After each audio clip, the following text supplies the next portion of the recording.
I've been trying to start this video for a couple of minutes now. I've been stumbling because I don't know exactly how to put it, but it is all about you.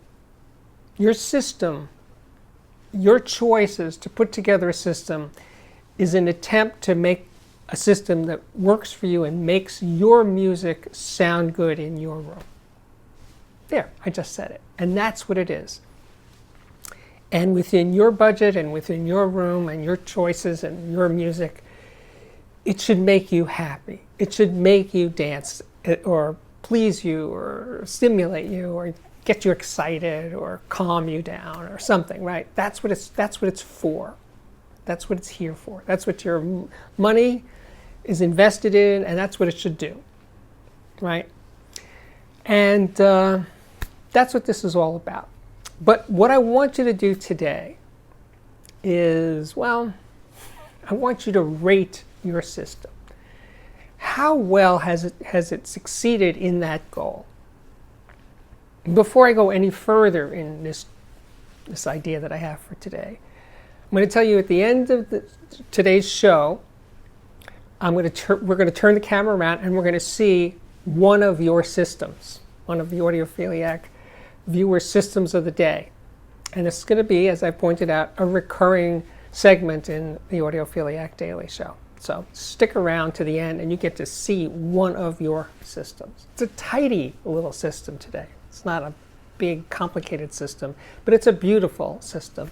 So I'm really glad it's here. Anyway, stick around. But as for this question, so I'm going to ask you to rate your system from 1 to 10. Hopefully it's a lot higher than 1 or 2 or 3. But rate it from 1 to 10 in that score of succeeding in making you happy when you play your music.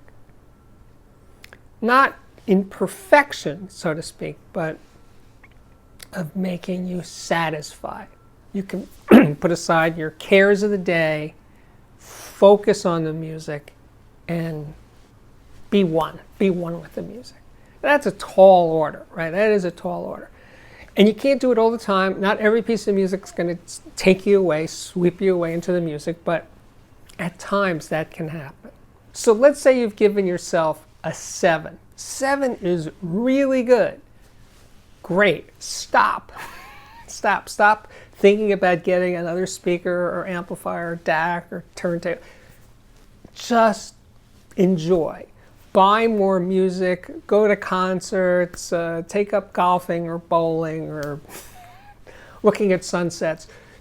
You don't have to think about audio anymore. Just enjoy the music and enjoy your life, and you're good. You can watch my show every now and then just for pleasure, but you don't have to think about buying more audio. How about that? Wouldn't that be terrific? Some version of that would be nice. I'm just throwing it out there. But anyway, my point is that if you're at 7, I think you're in good shape. But if you're not at 7, let's say you're at 6. 6 is decent. 6 is nice.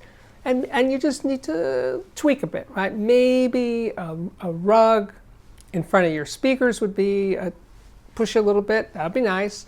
Maybe even some, dare I say, room treatment. Some diffusers that scatter the sound. That's what a diffuser is on the wall behind the speakers or to the sides of the speakers. I'll put up pictures of what that looks like. So maybe that could nudge you towards 7. Maybe just move the speakers along the wall, away from the wall. Kind of has a similar effect as using diffusers, by the way. And moving the speakers away from the wall is, say it together, class, free. So yeah, if you move the speakers 2 or 3 feet, 2 feet away from the wall, and right now they're 6 inches away from the wall, that's going to be a big difference, guarantee it. So anyway, move the speakers and you will get a significant improvement. Just experiment. Move the speakers, even speaker cables, if you can go that way. If you don't believe in speaker cables or any kind of cables, use the cheapest cables and you're fine. Yes, maybe a better DAC would be, if you're a digital person, a better DAC. If you're into analog, a better phono preamp or cartridge, or possibly a turntable, or what your turntable is sitting upon, meaning a stand or platform. All of those things can help nudge you from 6 to maybe 6.5 or maybe even to 7. Who knows? Now, of course, if you're a 5, that may require more drastic action. That may require some heavy lifting financially. That may be time for new speakers or a new amplifier or a more serious DAC or preamp or turntable or something, a different room for your system. So anyway, you got to think bigger if you're at 5. No, I don't want anyone to watch this video or any of my videos with the impression that you have to do any of these things to enjoy music. Not at all. It will enhance the enjoyment of music, but you don't have to do these things to enjoy music. No, absolutely not. No. So if your system is a 4 or a 3, you can still enjoy music, absolutely. So there you go.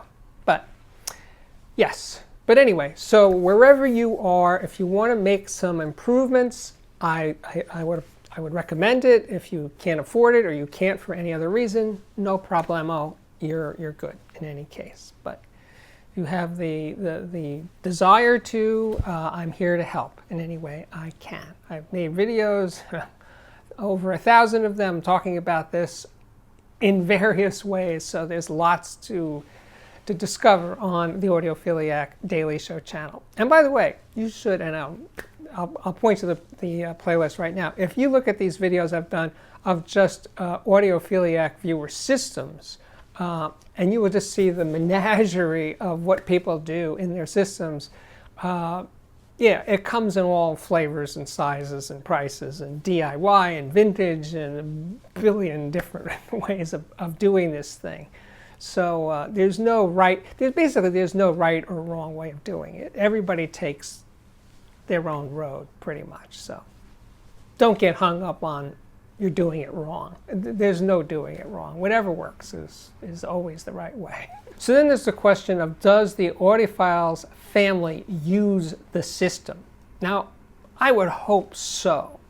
But sometimes they don't feel comfortable using the system, that they're going to break it or hurt it, or sometimes the audiophile doesn't want the spouse or the kids to use the system. It's kind of sad when that happens. So steps should be taken if that's the case, that everyone should be able to use the system in some form. Work it out. Figure out how to make that happen for both sides. The family should just be able to use it and enjoy it because it's there, and they would all benefit from its presence in the apartment or the home, right? I hope so. Then there's a question of your friends. Do your friends, when they come to your house or apartment, do they listen to your system? And what do they think? Let's say, assuming your friends are not audiophiles. What do they think of your system? Do they think of it at all? Do they care? Do they get it? Are they, let's say, audiophile curious? Do they say, Joe, man, that's amazing. Maybe I should get something like that. Or do they say, Joe, why are your speakers so expensive? Or Joe, you mean your cables cost $200? What's wrong with you? Or, that sort of thing. Or are they envious? Or, or do they just like, I don't understand. Let's watch football or something. But if they are, let's say, audiophile curious, do you sort of, take them along? Do you say, yeah, let me help you put something together? Bring them into the tribe and say, yeah, let me take you along the way. Hey, why don't you check out this show called the Audiophiliac Daily Show on YouTube? Yeah, that would be great. Yeah, that would be nice. So please do that if they show any inclination. That would be nice. Anyway, seriously, that would be interesting. Now, of course, if you have friends that are audiophiles, that are basically at your level or a little below your level, or better yet, further along the road than you, well, that brings up a lot of issues. The good kind, in that they can take you, they can be your guide, and maybe, just maybe, give you constructive criticism. Now this gets tricky because it's like kind of like a personal relationship question. If you're lucky enough to be in that sort of situation where you have someone who can give you that kind of information, definitely take advantage of that situation. Definitely. So we're on the journey, right? We want that next thing, whether it's a speaker or an amp or whatever, right? And then we take the plunge. We buy it. And we put it in the system, and it's better. And the bass is tighter, or the imaging is better, it's more dynamic, and we're so excited. It's like, yes, this is it. It is everything we wanted, right? And we're playing the music and we're grooving to it, and it's checking the boxes that we wanted checked. Great. We made the right decision. And we're sitting in the chair and we're taking it all in, and we're like, yes. This is it. We're set. Now we still got the old thing sitting there on the other side of the room, and let's say 2-3 weeks go by, and we put in the old thing, and we realize that the old thing is actually better. It doesn't have the dynamics and the this and the that of the new thing. But it is actually more, pardon the cliche, it's more musical. It's not as exciting, but it is actually better. So it doesn't come down to a simple thing of bass, dynamics, imaging, music isn't a checklist, is what I'm saying here, right? It's more complex than that. Music is working on just so many levels. And that's what makes, my job of doing reviews so complicated, hard? No, there's so much going on with music. And that's why when people say, well, is this the best, is that the best? There's no such thing as the best. They're different. There is the takeaway. They are all different.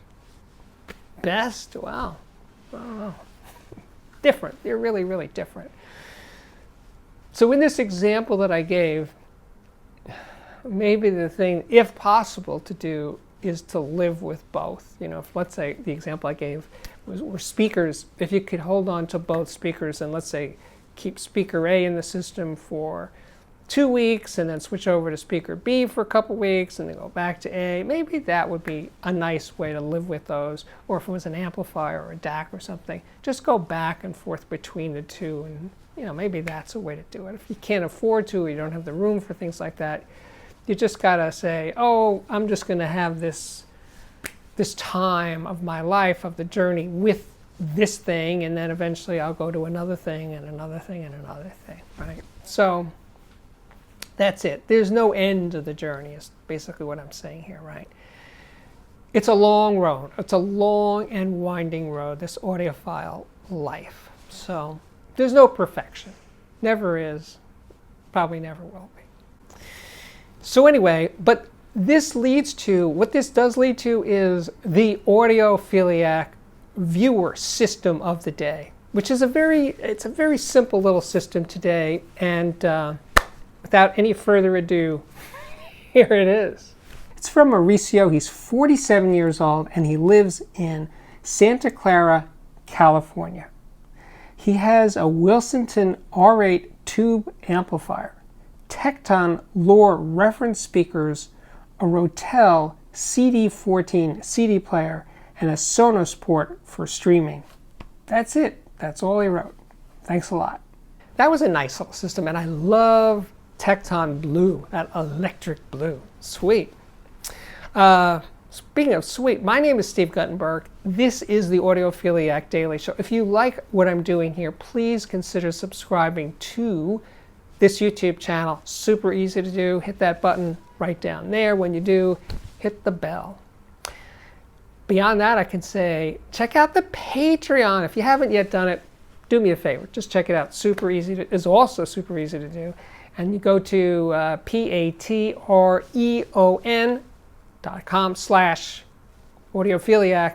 If you can't write it down fast enough, no worries. There's a link to that directly below in the description to this video. Beyond that, well, oh, please comment on these videos. I hear the algorithm likes that a lot. It really does. And what else? Well, there's always the playlists. Oh, playlists for interviews. I have done so many interviews. Oodles and oodles of interviews, not to mention more playlists of speaker reviews and headphone reviews and amplifier reviews and what else? Music reviews, lots of music reviews. So thank you as always for watching, and I really, really, really do hope to see you back here again very, very soon. Bye-bye.